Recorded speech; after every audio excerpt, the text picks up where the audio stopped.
नमस्कार। आज मैं इस छोटे से वीडियो में गीता पर जो अंबेडकर ने कहा है उसकी चर्चा करूंगा। भीमराव अंबेडकर भारतीय राजनीतिक जगत के सबसे शिक्षित व्यक्ति थे। यह बात अब सभी लोग मानते हैं। बहुत गरीबी और सामाजिक असमानता का सामना करते हुए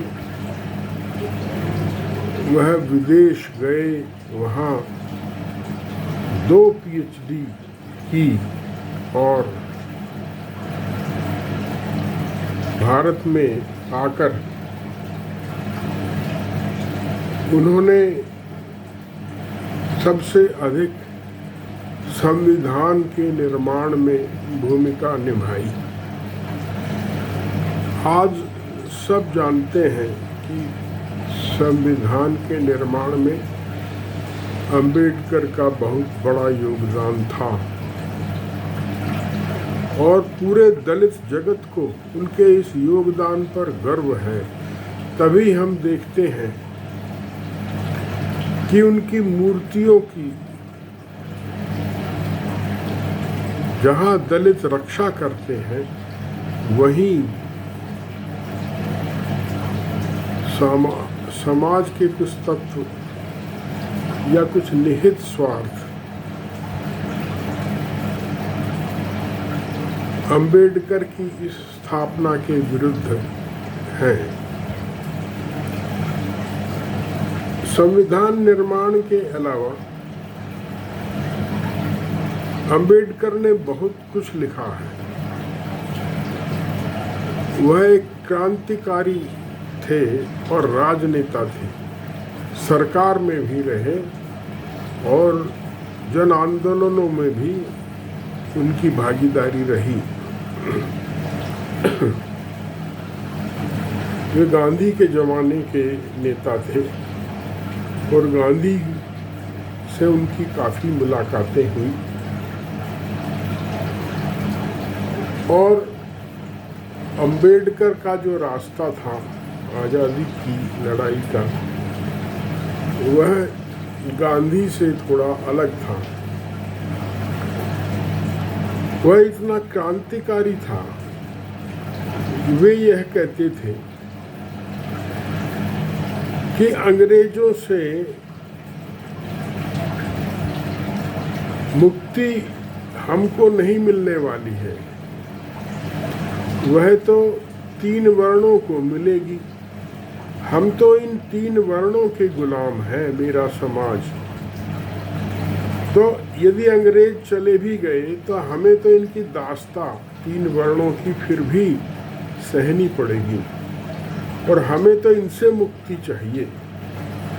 और वे अपने समाज के हित को देश हित से भी आगे रखते थे।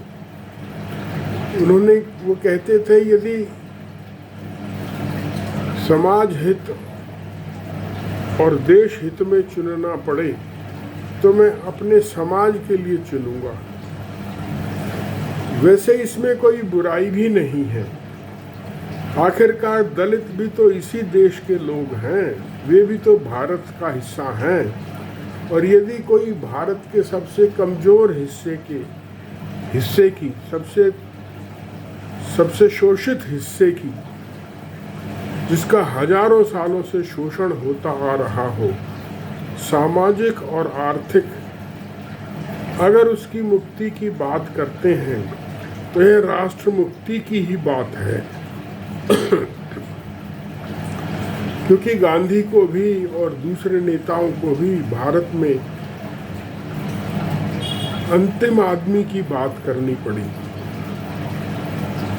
अब तो राजनीति बिल्कुल पलट गई। अंतिम आदमी का जिक्र अब राजनीतिक विमर्श से गायब है।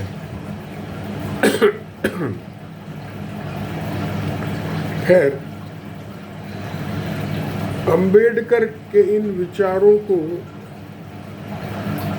भारत सरकार के कल्याण मंत्रालय ने छापा है, एक संकलित वांग्मय के रूप में। उसका वह कई खंडों में है और उसका नाम है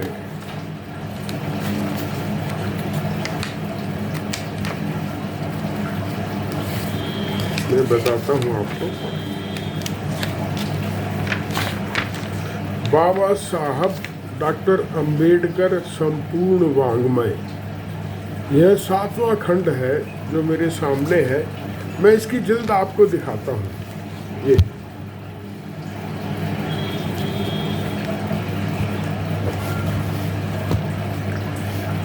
गीता में अंबेडकर मानते थे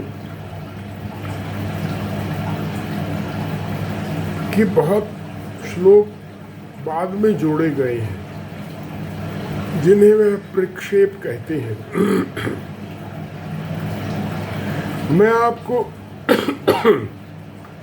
उनके एक लेख जो इस खंड में है, जिसका शीर्षक है प्रतिक्रांति की दार्शनिक पुष्टि, कृष्ण और उनकी गीता, अर्थात कृष्ण की गीता को वे बुद्ध धर्म ने जो प्रगतिवाद कह लीजिए या सामाजिक सुधार की जो लौ जगाई थी, गीता उसके विरुद्ध एक प्रतिक्रांति सिद्ध हुई। उसी के अंतर्गत जो उन्होंने कहा है, उसके कुछ अंश मैं आपको पढ़ के सुनाता हूँ।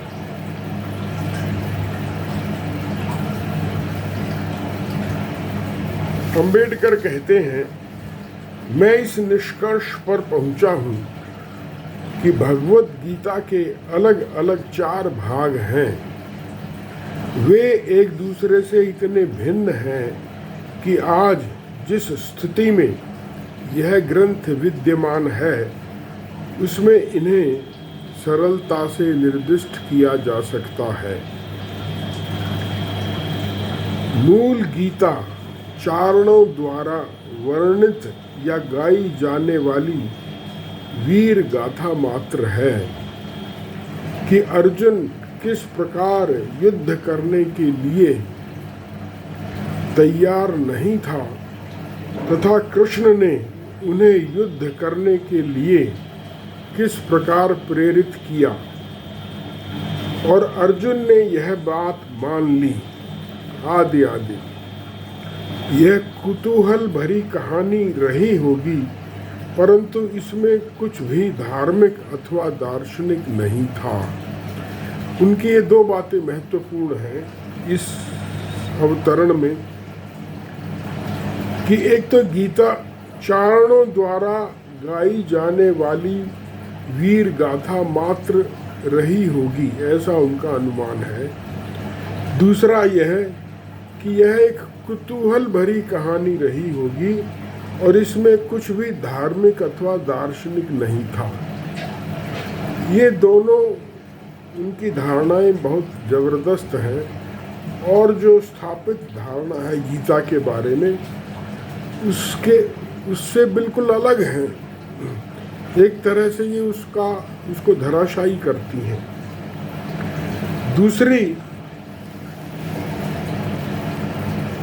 दूसरा अवतरण मैं आपको सुनाता हूँ। मूल भगवत गीता में प्रथम क्षेपक उसी अंश का एक भाग है जिसमें कृष्ण को ईश्वर कहा गया है और उन्हें भागवत धर्म में परमेश्वर कहा गया है। गीता का यह भाग वर्तमान भगवत गीता के उन श्लोकों में मिलता है जहाँ भक्ति योग का विवेचन है। इसका मतलब ये हुआ कि वे मानते हैं कि गीता में जो भक्ति का अंश है वह बाद में जोड़ा गया है, यह मूल गीता में नहीं था।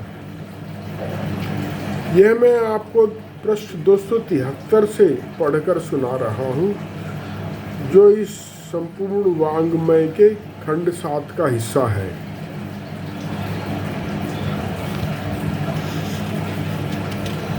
आगे वे लिखते हैं, मूल भगवद गीता में दूसरा क्षेपक वह भाग है जहां उस पूर्व मीमांसा के सिद्धांतों की पुष्टि के रूप में सांख्य और वेदांत दर्शन का वर्णन है, जो उनमें पहले नहीं था। गीता प्रारंभ में एक ऐतिहासिक आख्यान था, जिसमें कृष्ण भक्ति बाद में समाविष्ट कर दी गई। अब ये जो है उसका ये अगला भाग मैंने पढ़ा। इसमें जो महत्वपूर्ण बात है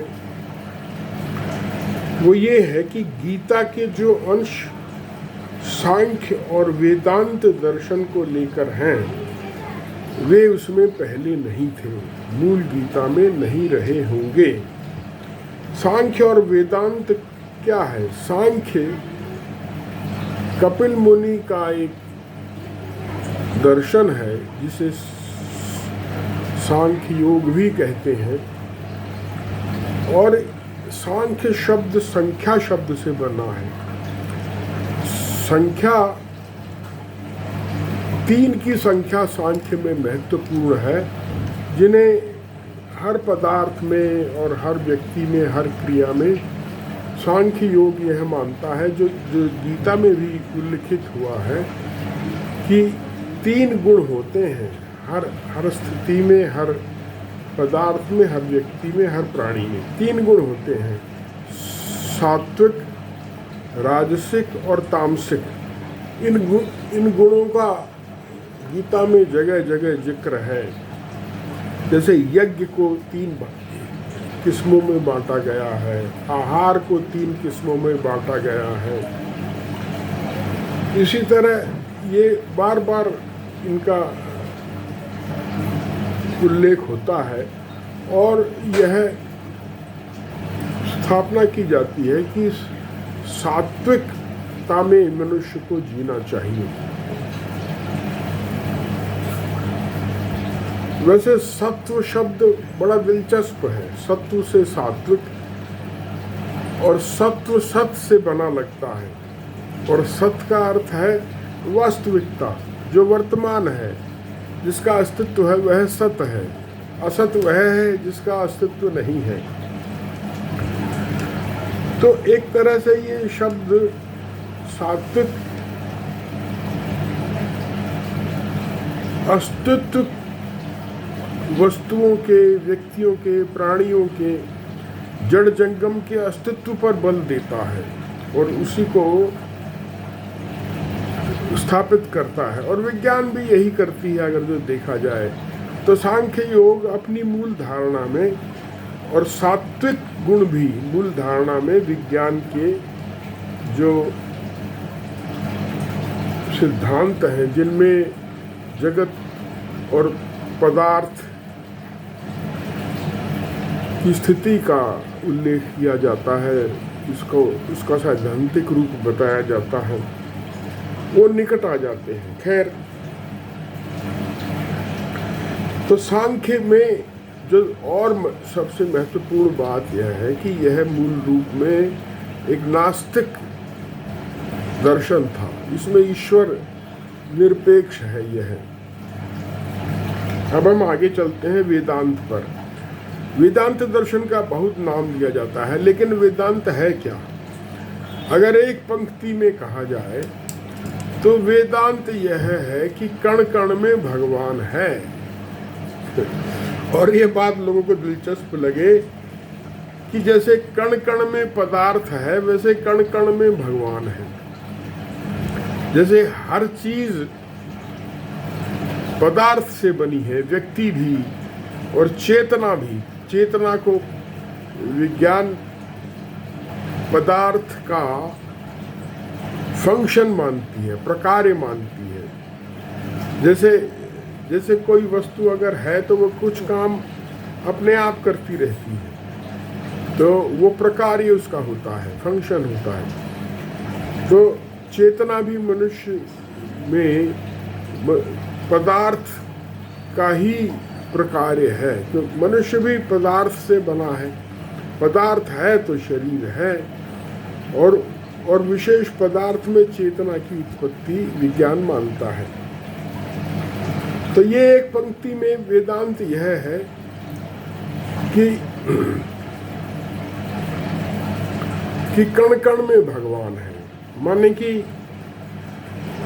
कि जड़ में, जंगम में, सब में भगवान है। और हमारा एक दर्शन है विशिष्टाद्वैतवाद, वो कहता है यह जगत ब्रह्म का शरीर है, यह जगत ब्रह्म का शरीर है। गीता पे लौटे तो उसमें कहा गया है कि यह जगत ब्रह्म से व्याप्त है, सारे जगत में ब्रह्म ही ब्रह्म है।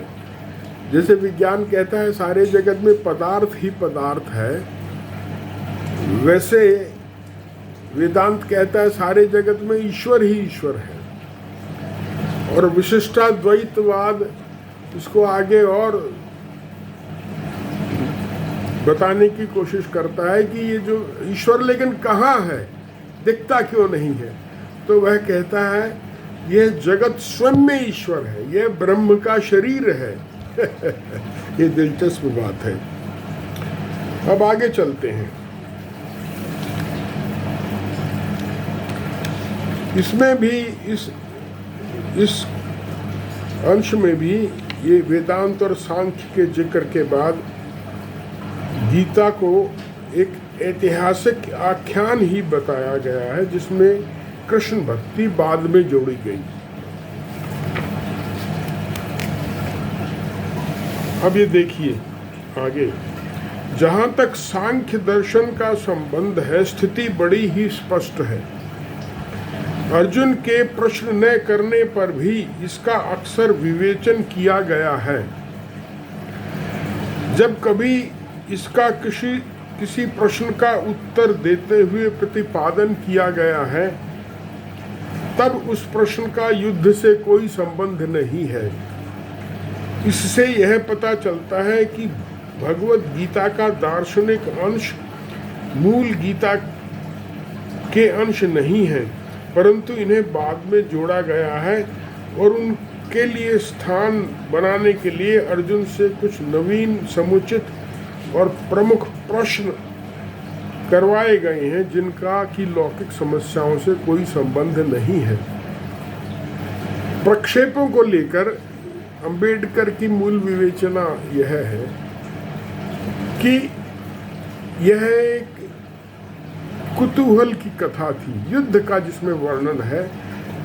अर्जुन है, एक योद्धा है, वह अपने सगे संबंधियों से युद्ध की स्थिति में हतोत्साहित हो जाता है और कृष्ण के कहने पर वह दोबारा युद्ध के लिए तैयार होता है। ये है जो गीता की कथा का जो निचोड़ है वह यह है।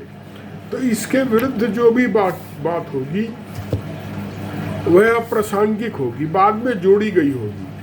तो चाहे वेदांत का प्रश्न हो कि ईश्वर कण कण में है, या सांख्य का प्रश्न हो कि ईश्वर कहीं नहीं है, और जगत के गुण 3 प्रकार के हैं, सात्विक, राजसिक और तामसिक, या दर्शन की और बात हो, भक्ति की बात हो, ये सब बाद में जोड़ी गई हैं। गीता इर्द गिर्द बस इसके रहती है, कृष्ण द्वारा अर्जुन को पुनः उत्साहित करने के लिए युद्ध में। ये हुई यहाँ बात।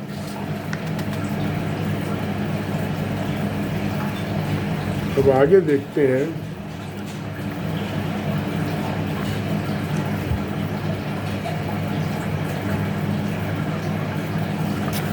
मूल भगवत गीता के तीसरे क्षेपक में वे श्लोक आते हैं जिनमें कृष्ण को ईश्वर के स्तर से परमेश्वर के स्तर पर पहुंचा दिया गया है। यह क्षेपक अध्याय 10 और 15 में मिलता है। देखिए, एक बड़ी दिलचस्प बात यह है गीता में कि कृष्ण कहते हैं मैं सारे ईश्वरों का आश्रय हूँ। एक स्थान पर कहते हैं,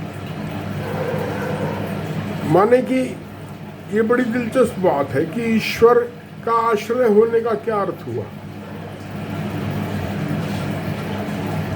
हमारे यहाँ मुझे ऐसा लगता है, ईमानदारी की बात यह है कि हमारे यहाँ अनेक संप्रदाय थे और उनमें परस्पर धार्मिक संप्रदाय और उनमें परस्पर प्रतिद्वंद्विता रहती थी जनता में अपना स्थान बनाने के लिए। तो जैसे वे एक दूसरे को इस क्रम में अपने को श्रेष्ठ सिद्ध करने के लिए वे अपने इष्ट देव को सर्वश्रेष्ठ सिद्ध करने की चेष्टा करते थे। गीता की भक्ति की स्थापना से पहले, गीता में भक्ति की स्थापना से पहले जो भारत में वैदिक धर्मावलंबियों द्वारा यज्ञ किया जाता था, हर चीज में यज्ञ होता था, यज्ञ ही प्रधान स्वरूप था भक्ति भाव का। लेकिन यज्ञ बहुत मुश्किल हो गया था। एक तो वेद मंत्रों की भाषा लौकिक संस्कृत नहीं थी जो गीता के ज़माने में प्रचलित में थी, वैदिक संस्कृत थी जो लौकिक संस्कृत से भिन्न है। तो जनता को वो समझ में नहीं आती होगी, पुजारियों को भी नहीं आती होगी। आज भी लोग वेद का शब्दशः अनुवाद कर पाने में दिक्कत अनुभव करते हैं। तो वो वेद के मंत्र उस जमाने में भी जनता की समझ से दूर हो गए थे। एक तो ये बात, दूसरा ये कि यज्ञ के आयोजन बड़े बड़े होने लगे थे और तरह तरह के यज्ञ होने लगे थे और राजाओं महाराजाओं द्वारा किए जाते थे और बहुत विशाल पैमाने पर किए जाते थे और वे एक तरह से प्रतिष्ठा का प्रश्न बन गए थे। जो धनी व्यक्ति समाज में प्रतिष्ठा पाने के लिए बड़े से बड़ा यज्ञ करता था। गीता में इसकी तरफ संकेत है जिसमें कहा गया है कि गीता यज्ञ जो है वो सात्विक कैसा होता है, राजसिक कैसा होता है, तामसिक इस प्रकार का होता है। जो धार्मिक कार्य ईर्ष्यावश किया जाएगा वह तामसिक होगा, जो प्रसिद्धि के लिए किया जाएगा वह राजसिक होगा और जो वास्तव में भक्ति भाव से किया जाएगा वह सात्विक होगा। तो यज्ञ का ये प्रकार उसी सांख्य योग के अंतर्गत आता है।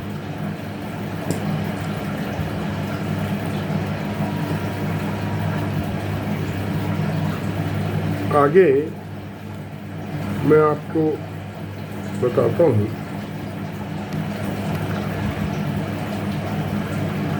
हाँ, वो जहाँ से बात मैंने उठाई थी कि धार्मिक संप्रदायों में परस्पर होड़ की, तो इस तरह से जो मूर्ति पूजा है जिसका गीता में प्रचार किया गया है उसकी प्रतिद्वंद्विता ऐसा लगता है कि यज्ञ विधि से शुरू हो गई थी। गीता चाह रही थी कि लोग यज्ञ से हटकर कृष्ण की पूजा की तरफ, भक्ति की तरफ आएं। इस आशय के बहुत श्लोक गीता में मिलते हैं। जैसे एक श्लोक मुझे याद आ रहा है जिसमें कहते हैं कृष्ण कि जो मुझे चढ़ाता है फल, पुष्प, पत्र, जल, उसको मैं ग्रहण करता हूँ, खाता हूँ, बल्कि शायद ऐसा कहा गया है। तो इतने कठिन वेद मंत्र बोलने, इतना खर्च करने का एक विकल्प यह प्रस्तुत हो रहा है कि कृष्ण की फल पत्र पुष्प जल से पूजा कर ली जाए। अब आगे चलते हैं। दर्शन रहित मूल गीता महाभारत के मूल पाठ अर्थात जय काव्य का भाग हो सकती है। मूल भगवत गीता में पहला क्षेपक जिसमें कृष्ण को ईश्वर के रूप में व्यक्त किया गया है मेगास्थनीज के कुछ बाद के समय का होना चाहिए, जब कृष्ण केवल जनजातियों के ईश्वर थे। इसमें महत्वपूर्ण बात यह है कि मूल गीता की बात सब करते हैं, लेकिन वह है कहाँ? तो यहाँ वो अंबेडकर कह रहे हैं कि मूल गीता जय में रही होगी। अब जय क्या है?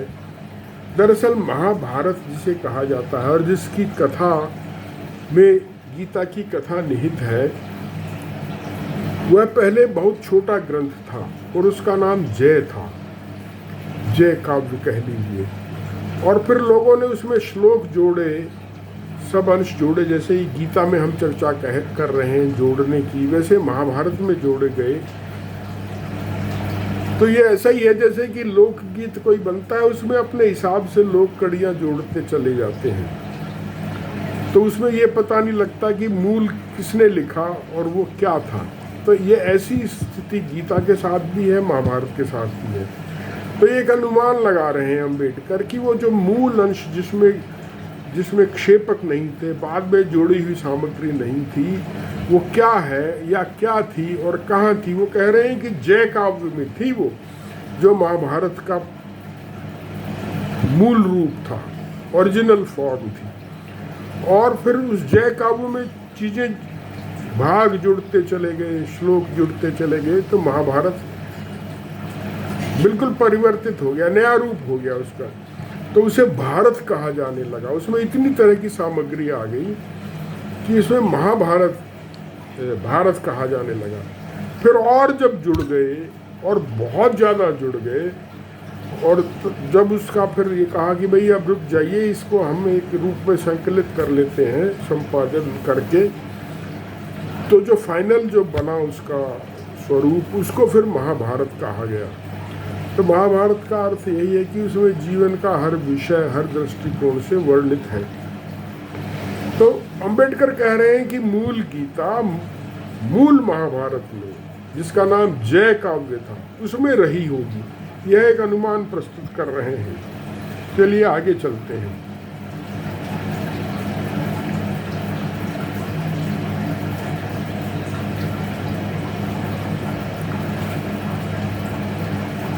मूल भगवत गीता में दूसरा क्षेपक वह अंश है जहाँ सांख्य और वेदांत का विवेचन है। यह बात आप पहले चर्चा कर चुके हैं। आगे है मूल भगवत गीता में तीसरा क्षेपक, जहाँ कृष्ण को ऊंचा उठाकर परमेश्वर का दर्जा दिया गया है, गुप्त सम्राटों के शासन काल में जोड़ा गया होगा।